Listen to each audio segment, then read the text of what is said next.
ആഹാ, ആനന്ദുണ്ടായിരുന്നു നിന്റെ കൂടെ?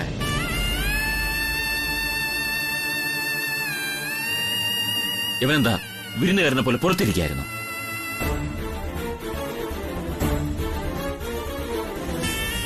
കണ്ടില്ലേ മോളെ നന്ദന, മകനും മരുമകളും ഒക്കെ സ്വന്തം വീട്ടിലേക്ക് കയറി വരുന്നത് അതിഥികളെ പോലെ.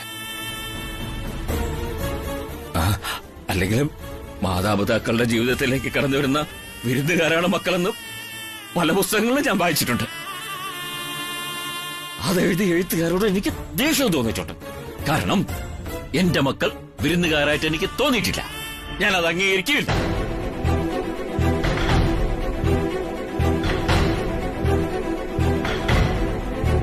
എനിക്കും അഖിലേക്കും ഞങ്ങളുടെ മക്കൾ സ്നേഹം ഒളിപ്പിച്ചു വച്ചിരിക്കുന്ന നിധിപേടകങ്ങളാണ്. ആ നിധിപേടകങ്ങൾ ഞങ്ങളുടെ ഹൃദയത്തിൽ ഒളിപ്പിച്ചു വച്ചിരിക്കുകയാണ്. ആരുമില്ലാത്ത ചില സ്വകാര്യ നിമിഷങ്ങളിൽ അഹങ്കാരത്തോടെ ആ പേടകങ്ങൾ തുറന്ന് വാത്സല്യം പകരും, പിന്നെയും ഒളിപ്പിച്ചു വെക്കും.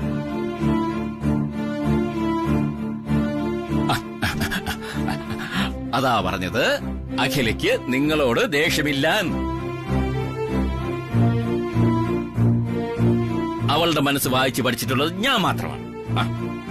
ഞാൻ എന്റെ അഖിലയെ ന്യായീകരിക്കുന്നത് കണ്ട് എന്റെ മക്കൾ വരെ എന്നെ കുറ്റപ്പെടുത്തിയിട്ടുണ്ട്. അല്ല, എനിക്കതിൽ വിഷമമില്ല. കാരണം എനിക്കറിയാം എന്റെ അഖില തുളസിയിലയിൽ വീണ തൂമഞ്ഞ തുള്ളി പോലെ നിർമ്മലയാണ്. പക്ഷെ കല്യാണി കൊണ്ടുപോയി കേസ് കൊടുത്തത് അവളെ വല്ലാതെ വിഷമിപ്പിച്ചു. ജീവന്റെ ജീവനായ മൂത്ത മകൻ അതിന് കൂട്ടുന്നത് അവളുടെ മനസ്സിനെ വല്ലാതെ ഒലച്ചു.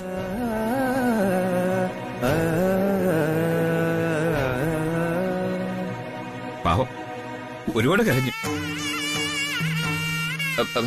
പക്ഷേ അതൊരു കള്ളക്കേസാണെന്ന് ആർക്കും തിരിച്ചറിയാൻ പറ്റും.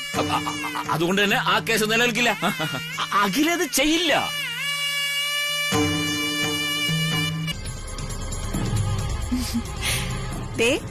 ഇങ്ങനെ പിന്നൊരു ഏകാധിപത്യ ഭരണമാണ്.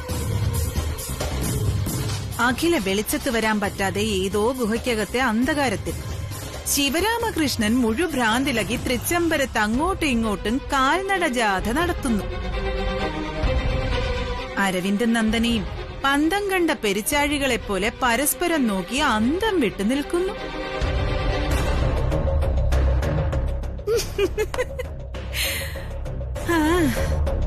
അങ്ങനെ അഖിലയുടെ ഭരണകാലമൊക്കെ അവസാനിച്ചിരിക്കുന്നു. ഇനി മുതൽ ആനന്ദ് ഗ്രൂപ്പ് ഓഫ് കമ്പനീസിന്റെ MD ഈ ഞാന്.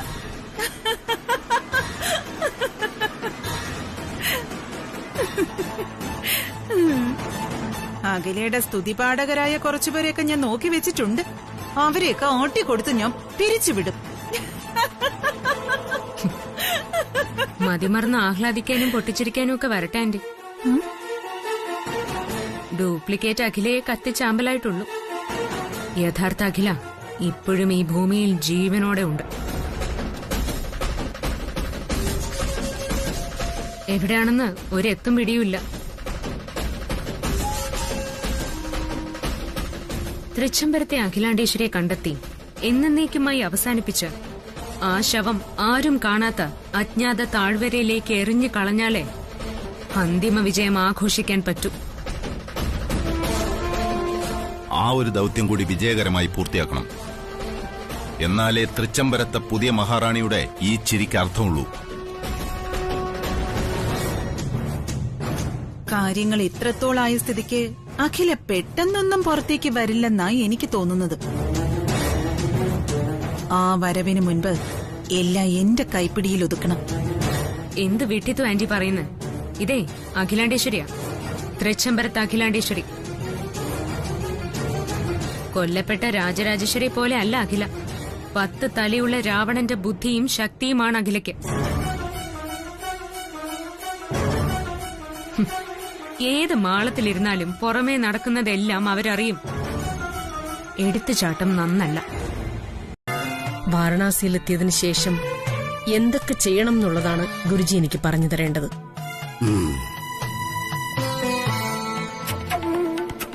വാങ്ങിക്കൊള്ളു. ഇതിലെല്ലാം എഴുതിയിട്ടുണ്ട്. വാരണാസിയിലെത്തിയാൽ ഉടൻ സ്വാമി ആനന്ദതീർത്ഥരെ കണ്ടെത്തണം. അദ്ദേഹത്തിന്റെ ഫോൺ നമ്പർ ഞാൻ അഖിലയ്ക്ക് തന്നിട്ടുണ്ട്. ഋഷികേശ സ്വാമികളുടെ ജ്യേഷ്ഠപുത്രിയാണ് അഖില എന്നറിയുമ്പോൾ എല്ലാ പരിഗണനകളും കിട്ടിക്കൊള്ളും. പിന്നെ ഞാനുമായിട്ടുള്ള ആത്മബന്ധം, അതെല്ലാം ഈ കത്തിൽ ഞാൻ സൂചിപ്പിച്ചിട്ടുണ്ട്.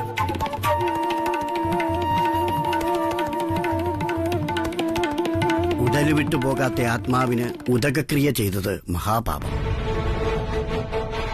ആത്മാവ് പരമാത്മാവിൽ ലയിക്കാനുള്ള പ്രാർത്ഥനകളൊക്കെ ക്രിയകൾ ഉൾപ്പെടെ നടന്നു കഴിഞ്ഞു. അഖിലയ്ക്കും ആ പാപം ചെയ്ത ആനന്ദിനും ദോഷമുണ്ട്. മനഃപൂർവ്വമല്ലാത്ത ദോഷപാപങ്ങൾക്ക് പരിഹാരകർമ്മങ്ങളുമുണ്ട്. അതൊക്കെ ഗംഗാതീരത്ത് വച്ച് തന്നെ സ്വാമി ആനന്ദതീർത്ഥൻ നിർവഹിച്ചു തരും. 108 പ്രാവശ്യം ഗംഗയിൽ മുങ്ങി നിവരണം. പുണ്യപാപങ്ങളുടെ ജീർണിച്ച ജഡങ്ങൾ ഒഴുകുന്ന ഗംഗയിൽ 108 പ്രാവശ്യം മുങ്ങി നിവരുന്നത് തന്നെ മഹാപുണ്യമാണ്. ഈ ജന്മത്ത് തന്നെ എന്നെക്കൊണ്ട് അതൊക്കെ ചെയ്യാൻ കഴിയുന്നത് ഒരു മഹാഭാഗ്യമായി ഞാൻ കരുതുന്നു ഗുരുജി. സൈന്ധവ സംസ്കാരത്തിന്റെ ഈറ്റില്ലമാണ് ഗംഗാപുളിനങ്ങൾ. അവിടെ അരങ്ങേറിയ ജീവിതകഥകളും ആത്മസംഘർഷങ്ങളും മറ്റൊരിടത്തും ഒരു രാജ്യത്തും ഉണ്ടായിട്ടില്ല, ഉണ്ടാവുകയുമില്ല. അവിടെ കുറച്ചു ദിവസം താമസിക്കുമ്പോൾ തന്നെ അഖിലയ്ക്ക് എല്ലാ സമാധാനങ്ങളും കൈവരും. മനസ്സ് ഒരു പുണ്യഗംഗ പോലെയായി ആക്കി തിരിച്ചു വരാം. ഗുരുജി, ഒരു സംശയം ചോദിച്ചോട്ടെ? ചോദിക്കും. ഏതോ ഒരു പെണ്ണിന് വേണ്ടി ജന്മം തെളിച്ച് പ്രിയപ്പെട്ടവരെ തകർത്ത മനുഷ്യമൃഗം, അതാണിപ്പോ ഈ ആനന്ദകൃഷ്ണൻ. വല്യഞ്ഞ മതി, എന്നെ മാത്രം ഇങ്ങനെ കുത്തി പറഞ്ഞു. വല്യഞ്ഞ ഞാൻ എന്ത് തെറ്റാ ചെയ്തത്? ഇനിയും നീ എന്ത് തെറ്റാ ചെയ്തെന്ന് നിനക്ക് മനസ്സിലായില്ലേ? നിന്റെ പകയിലും ശാപത്തിലും തകർന്നടിഞ്ഞത് ഒരു കുടുംബം. പേരും പ്രശസ്തിയും അന്തസ്സും അഭിമാനവും തറവാടിത്തവുമുള്ള എന്റെ കുടുംബം. തൃച്ചംബരത്തെ ശിവരാമകൃഷ്ണന്റെ കുടുംബം, അഖിലാണ്ടേശ്വരിയുടെ അധീനതയിലുണ്ടായിരുന്ന കുടുംബം. അഖില മേഡത്തിനെതിരെ കേസ് കൊടുത്തത് എന്റെ മാത്രം തീരുമാനപ്രകാരം അല്ലായിരുന്നു വലിയൊന്നിനും അറിയായിരുന്നതല്ലേ? എനിക്കറിയാം. എന്റെ ഒരു വാക്ക് ആയുധമാക്കി എന്റെ അമ്മയെ അപമാനിക്കാൻ ശ്രമിച്ച തന്ത്രം. അപമാനം സഹിക്ക വയ്യാതെ എന്റെ അമ്മ എന്നേക്കുമായി ഇല്ലാതെയായി. അല്ലെങ്കിൽ നീ ഇല്ലാതെയാക്കി. ഞാൻ നിനക്ക് വേണ്ടി എനിക്ക് പ്രിയപ്പെട്ടതെല്ലാം ഉപേക്ഷിച്ചു വന്നവന്. എന്റെ സ്വപ്നങ്ങൾ വരെ നിനക്ക് വേണ്ടി തല്ലി ഉടച്ചു കളഞ്ഞു. പക്ഷെ എന്റെ പ്രിയപ്പെട്ടവരെല്ലാം നീ അറിയണമായിരുന്നു. എന്റെ അമ്മ എന്റെ ഉള്ളിൽ ഒരു സ്നേഹത്തിന്റെ കടലായി ഇരമ്പിക്കൊണ്ടിരിക്കുന്നത് എന്റെ ഭാര്യയായ നീ അറിയണമായിരുന്നു. പിന്നെ എന്റെ അച്ഛൻ എന്നും എവിടെയോ ആരുടെ പ്രശ്നങ്ങളിലും സമാധാന ദൂതനായി തിളങ്ങിക്കൊണ്ടിരുന്ന തൃച്ചംബരത്തെ ശിവരാമകൃഷ്ണൻ. ആ അച്ഛൻ എനിക്കൊരു സ്നേഹത്തിന്റെ വികാര പ്രപഞ്ചമായിരുന്നു എന്ന് നീ അറിയണമായിരുന്നു. അതാണ് ഭാര്യ. അതായിരിക്കണം ഭർത്താവിനെ സ്നേഹിക്കുന്ന ഭാര്യ. അച്ഛന്റെ അമ്മയുടെ സ്വപ്നങ്ങളെ തകർത്ത് ഞാൻ നിന്റെ കഴുത്തിൽ താലി കെട്ടാൻ തയ്യാറായപ്പോഴും എന്റെ കൂടെ നിന്നതാ എന്റെ അച്ഛൻ. ആ അച്ഛൻ ഇന്ന് മനസ്സ് തകർന്ന ഒന്നാന്തരം ഒരു ഭ്രാന്തൻ. എന്നെ സ്നേഹം പഠിപ്പിച്ച എന്റെ അമ്മ ഇന്നെന്റെ വിളി കേൾക്കാനില്ല. ഞാൻ ചങ്കോട് ചേർത്ത് കൂടെ കൊണ്ടുവരുന്ന എന്റെ കൂടപ്പിറപ്പ് അവനിപ്പോ എന്നെ കാണുമ്പോ പേടിക്കുക. ഉറ്റവരും ഉടയവരും ഇല്ലാത്ത ഈ ലോകത്ത് ഹൃദയശൂന്യനായി മുദ്ര കുത്തപ്പെട്ട ഞാനിന്ന് മുങ്ങിത്താഴുക. ആത്മാഭിമാനവും വ്യക്തിത്വവും ഇല്ലാതെ എന്തിനൊരു ജീവിതം? മൾട്ടി ഫേസ് പേഴ്സണാലിറ്റി ഉള്ളവൻ തൃച്ചംബരത്ത് ആനന്ദകൃഷ്ണൻ എന്ന് എല്ലാവരും പുകഴ്ത്തി പറഞ്ഞ ഞാൻ ഇന്ന് മാതാപിതാക്കളെയും കുടുംബത്തെയും തകർത്ത മഹാദ്രോഹി. അല്ല സുബ്രഹ്മണ്യ, ഈ കല്യാണി ചേച്ചി പറയുന്നതിൽ ഒരു ന്യായമില്ലേ? ഏതൊരു പെൺകുട്ടിയുടെയും ജീവിതാഭിലാഷമാണ് അമ്മയാകുക എന്നുള്ളത്. ആ സ്വപ്നം തകർത്ത് കളയുക എന്ന് വെച്ചാ ആർക്കെങ്കിലും സഹിക്കാൻ പറ്റുന്ന കാര്യമാണോ? തീർച്ചയായും നീ പറഞ്ഞ അതിന്റെ ശരി. കല്യാണിയുടെ സ്ഥാനത്ത് മറ്റേത് പെണ്ണായിരുന്നെങ്കിലും ഇങ്ങനെ ആയിരിക്കില്ല പ്രതികരിക്കുക. ഏതായാലും എന്റെ അച്ഛൻ ഇങ്ങനൊരു ഹീനകൃത്യം ചെയ്തു എന്ന് എനിക്കിപ്പോഴും വിശ്വസിക്കാൻ കഴിയുന്നില്ല. അത് നിനക്കെന്നല്ല, ശിവരാമൻ അങ്കിളിനെ അറിയാവുന്ന ആർക്കും വിശ്വസിക്കാൻ പറ്റില്ല. ശിവരാമൻ അങ്കിൾ മനഃപൂർവ്വം ചെയ്തായിരിക്കണമെന്നില്ല.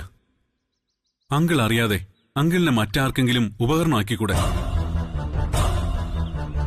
ആ, അത് കറക്റ്റാ സുബ്രഹ്മണ്യം പറഞ്ഞത്. അങ്ങനെ സംഭവിക്കാം. ഉദരത്തിൽ കിടക്കുന്ന കുഞ്ഞിനെ നശിപ്പിക്കാനുള്ള ടാബ്ലറ്റ് ശിവരാമ സാറ് വഴി കല്യാണി ചേച്ചിക്ക് കൊടുത്തതാവാനാണ് 100% സാധ്യത. അതെ, അങ്ങനെ തന്നെയാണ് സംഭവിച്ചിരിക്കുന്നത്. എന്തായാലും സ്വയം മരുന്ന് കഴിച്ച് സ്വന്തം കുഞ്ഞിനെ ഇല്ലാതാക്കാൻ കല്യാണി ഒരിക്കലും ശ്രമിക്കില്ലെന്ന് നമുക്ക് നന്നായിട്ടറിയാം. ആ, അപ്പോ ഇതിന്റെ പിന്നിൽ ഏതോ ഒരാളുണ്ട്. അതാരാണെന്നാണ് അണ്ണൻ കണ്ടുപിടിക്കേണ്ടത്. നിങ്ങളുടെ കുഞ്ഞിനെ നശിപ്പിക്കാൻ ഗുളിക നൽകിയ ആ ശത്രു തൃച്ചംബരത്തുള്ളവരോ പുറത്തുള്ളവരോ ആകാം. ആ ലേഡി ഡോക്ടർ സ്വാധീനിച്ച ഒരു വിഷയം നമുക്കറിയാൻ പറ്റും. ആ, അതെ, ആ വഴിക്കായിരിക്കും ഇത് സംഭവിച്ചിരിക്കുന്നത്. ആ ശത്രുവിനെയാണ് ആനന്ദ് അണ്ണൻ കണ്ടുപിടിക്കേണ്ടതെന്നാ ഞാൻ പറഞ്ഞത്.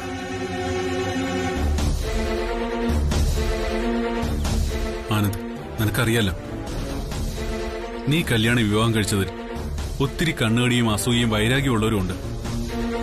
അഖിലാന്റിയുടെ ശത്രുത സ്വാഭാവികം, അത് വിട്ടേക്ക്.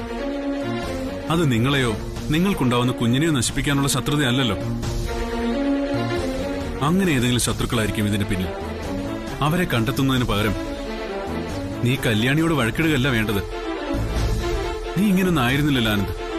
നിനക്കിത് എന്തു പറ്റി?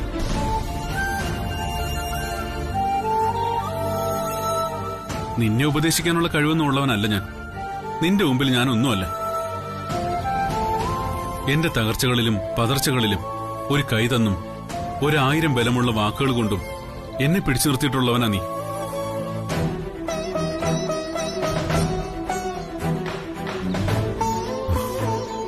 നിന്നോട് ചിലതൊക്കെ പറയാനുള്ള സ്വാതന്ത്ര്യം നീ എനിക്ക് തന്നിട്ടുണ്ട്.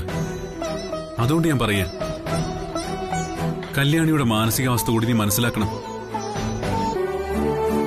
മനസ്സിന്റെ സമനില തെറ്റിയ ഒരാള് രാത്രി ആരോടും പറയാതെ എങ്ങോട്ടും ഇറങ്ങി പോയിരിക്കുന്നു. അദ്ദേഹത്തിന്റെ കാര്യത്തിൽ ഇവിടെയുള്ള ഒരാൾക്കും ഒരു ഉത്തരവാദിത്വം ഇല്ല. രാത്രി ഡ്രൈവറെ വിളിച്ചാണോ കാറെടുത്ത് പോയിരിക്കുന്നതെന്ന് ആർക്കറിയാം? ഇനി ഒറ്റയ്ക്കാണ് പോയതെങ്കിൽ എന്തെങ്കിലും സംഭവിച്ചാൽ നമ്മൾ എന്ത് ചെയ്യും? അച്ഛനങ്ങനെ ആരോടും ചോദിക്കാതെ പുറത്തു പോകുന്ന നമ്മളൊന്നും കരുതിയില്ലല്ലോ അങ്കിളെ. കരുതണം. മനോനില തകരാറിലായ ആളുകൾ എന്തും ചെയ്യും. ശിവരാമകൃഷ്ണന്റെ കാര്യത്തിൽ ഒരു തീരുമാനമെടുക്കേണ്ടത് നിങ്ങൾ മക്കൾ രണ്ടുപേരും കൂടിയാ. ആനന്ദ് ഇവിടെ ഇല്ലാത്തതുകൊണ്ട് തീരുമാനം അരവിന്ദന് എടുക്കാവുന്നതേ ഉള്ളൂ. ബ്രോ ഉള്ളപ്പോ ഞാൻ ഒറ്റയ്ക്ക് തീരുമാനങ്ങളൊന്നും എടുക്കാറില്ല. അങ്ങനെയുള്ള ഒരു പതിവൊന്നും ഇവിടെ ഇല്ല. പതിവുകൾ പലതും തെറ്റിക്കേണ്ടി വരും. ആനന്ദ് തൃച്ചംബരത്തോടകന്ന് മറ്റൊരിടത്താണ് താമസിക്കുന്നത്. തന്നിഷ്ടപ്രകാരം വിവാഹം കഴിച്ച് ഇവിടെ നിന്ന് ഇറങ്ങിപ്പോയാളാ. എന്നുവെച്ച് ബ്രോ തൃച്ചംബരത്തെ മൂത്ത മകനല്ലാതായി മാറുമോ? അങ്ങളെ ഇവിടെ ഇപ്പൊ നമ്മൾ തമ്മിലൊരു തർക്കത്തിന്റെ ആവശ്യമില്ല. എത്രയും പെട്ടെന്ന് അച്ഛൻ എങ്ങോട്ടാണ് ഇറങ്ങിപ്പോയെന്ന് കണ്ടുപിടിച്ച് കൂട്ടിക്കൊണ്ടുവരണം. പക്ഷേ എവിടെ കണ്ടെത്തിയാൽ മാത്രം പോരാ, അദ്ദേഹത്തെ എത്രയും പെട്ടെന്ന് ഏതെങ്കിലും മെന്റൽ ഹോസ്പിറ്റലിൽ അഡ്മിറ്റ് ചെയ്യണം. മനോനില തെറ്റിയെന്ന് പറഞ്ഞ അച്ഛന് ഭ്രാന്തൊന്നുമില്ല. അമ്മ മരിച്ചുപോയി അറിഞ്ഞപ്പോ ഉണ്ടായൊരു ഷോക്ക് മാത്രമാണ്. അതിന് മരുന്ന് കൊടുക്കുന്നുണ്ട്. അത് പതുക്കെ മാറിക്കോളും. അങ്ങനെ മാറിക്കോളൂന്ന് കരുതി കാത്തിരുന്ന് ഇതുപോലെ ഇനിയും സംഭവിക്കും. അല്ലെങ്കിൽ ഇവിടെ അദ്ദേഹത്തിന്റെ കൂടെ എപ്പോഴും ഒരാളുണ്ടാവണം.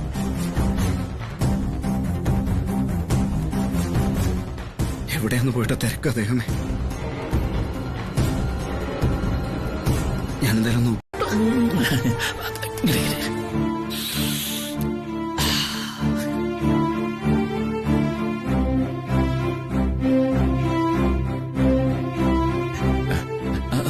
മതി മതി മതി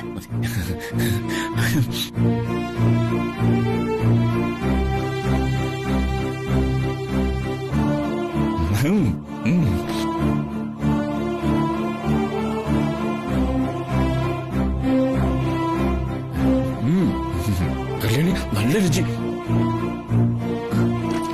പതുക്കെ കഴിച്ചാ മതി. ഞാൻ ചൂടോടെ ചുട്ടോണ്ട് വരാം. രുചിയുള്ള ആഹാരം.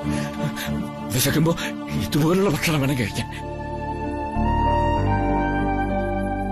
അരുൺ, വെള്ളോ വാ, വെള്ളം, ചൂട് ദോശയും ചട്നിയും വാ വാ.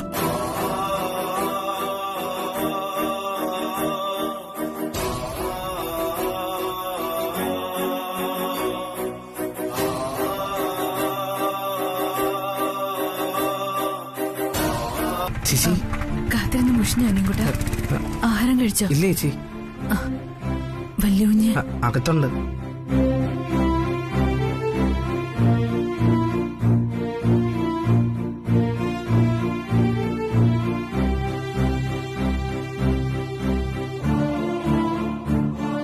രണ്ടുപേരും വരൂ, ആഹാരം കഴിക്കാം. എനിക്ക് വേണ്ട, വിശപ്പ് തീരെയില്ല. നിനക്ക് ഇന്നൊരു രാത്രിയെങ്കിലും അവിടെ നിൽക്കായിരുന്നു.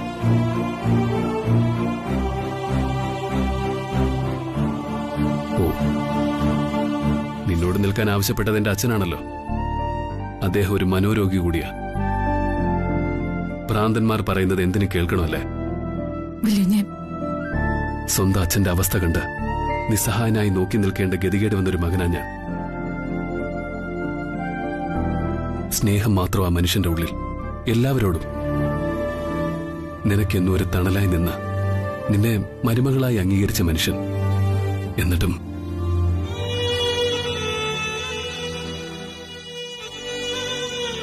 ഓ, നിന്റെയൊക്കെ പകയും പ്രതികാരമൊക്കെ തീരണമെങ്കിൽ എതിരാളികൾ മരിക്കണമല്ലേ?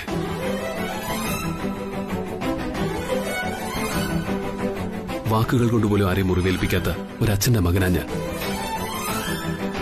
നിയന്ത്രണം വിട്ട് എന്തെങ്കിലും പറഞ്ഞു പോയാ പിന്നെ ഞാൻ തന്നെ വേദനിക്കേണ്ടി വരും. അതുകൊണ്ട് ഞാനൊന്നും പറയുന്നില്ല. നേരം വെളുക്കുമ്പോ നിന്നെ അവിടെ കണ്ടില്ലെങ്കിൽ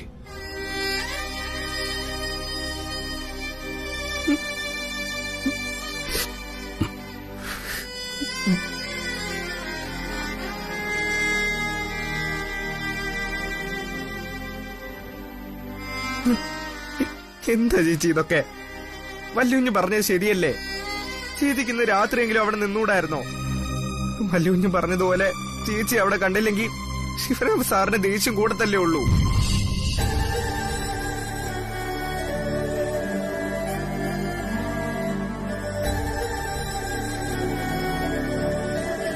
എനിക്ക് സങ്കടമുണ്ട് ചേച്ചി. ചേച്ചി പലതും മറക്കുന്നു. ഒന്നും മറന്നിട്ടില്ല, മറക്കാൻ ശ്രമിക്കുക. അഖിലേച്ചി മരിച്ചു, ശിവരാമേട്ടന് ഭ്രാന്തുമായി, മക്കള് രണ്ടും രണ്ട് വഴിയും ആയി. തകർന്നില്ലേ എല്ലാം? ഇത് മരിച്ചത് അഖിലയല്ല എന്നറിഞ്ഞിട്ടുള്ള വരവാണല്ലേ? ശിവരാമന്റെ ഈ അവസ്ഥ അഖില എങ്ങനെയാണെന്ന് അറിയിക്കുക?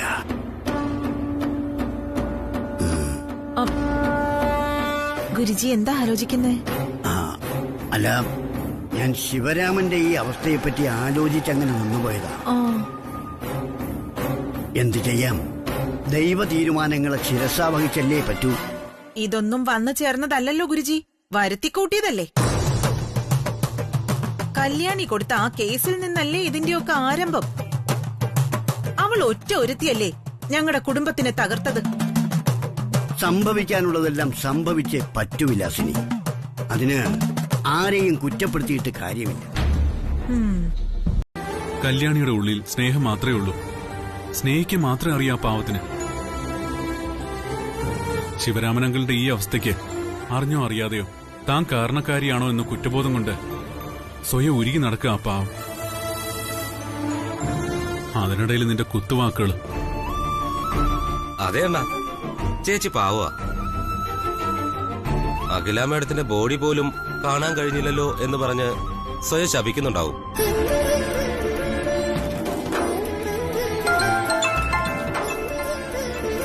ഹലോ, അവിടെ നിന്നാ മതി, ഞാൻ ഇപ്പൊ വരാം. എനിക്കൊരു ഓട്ടോ ഉണ്ടായിരുന്നു, ഞാനങ്ങ് മറന്നു. നിങ്ങൾ സംസാരിക്കേ, നമുക്ക് വൈകിട്ട് കാണാം. ശരി.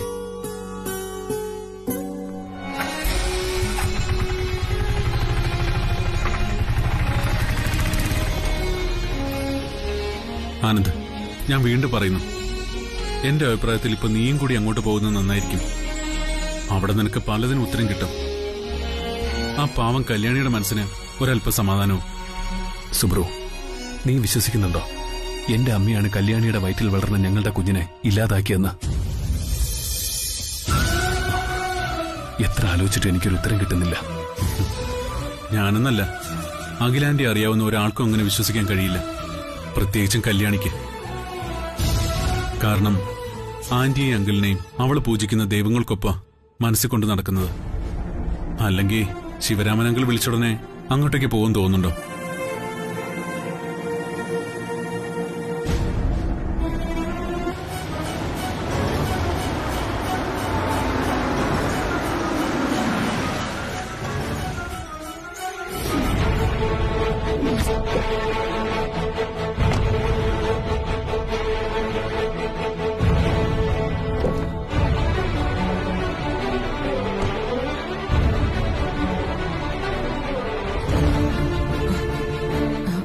ഏതോ പോലീസ് ഓഫീസർ വന്നിട്ടുണ്ട്.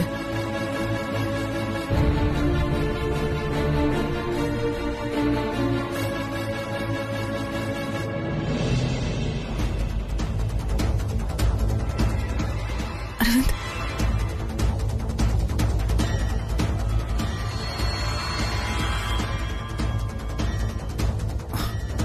സാർ നമസ്കാരം. ഇരിക്കണം. Thank you.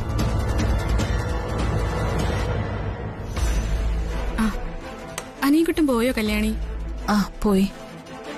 ഏതൊരു പോലീസ് ഓഫീസർ വന്നിട്ടുണ്ട് അവിടെ. മാഡത്തിന്റെ മരണവുമായി ബന്ധപ്പെട്ട് എന്തെങ്കിലും അന്വേഷിക്കാനായിരിക്കും. മിസ്റ്റർ ശിവരാമകൃഷ്ണൻ എവിടെ? മുറിയില്ല.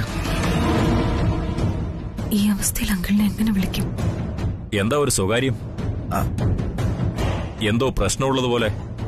അതല്ല സാർ, അമ്മ മരിച്ചതിന് ശേഷം അച്ഛന്റെ മാനസിക നില അത്ര ശരിയല്ല. പരസ്പര ബന്ധമില്ലാതെ ഇങ്ങനെ ഓരോന്ന് സംസാരിക്കും. ഷോക്കാണ്.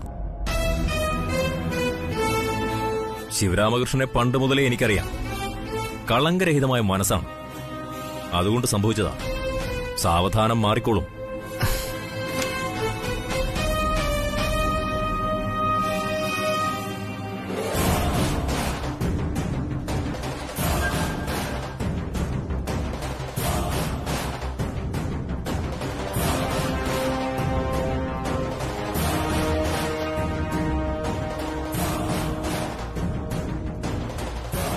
പിന്നെ ഞാൻ അഖിലയുടെ മരണവുമായി ബന്ധപ്പെട്ട് ചില കാര്യങ്ങൾ ചോദിച്ചറിയാൻ വേണ്ടി വന്നതാ.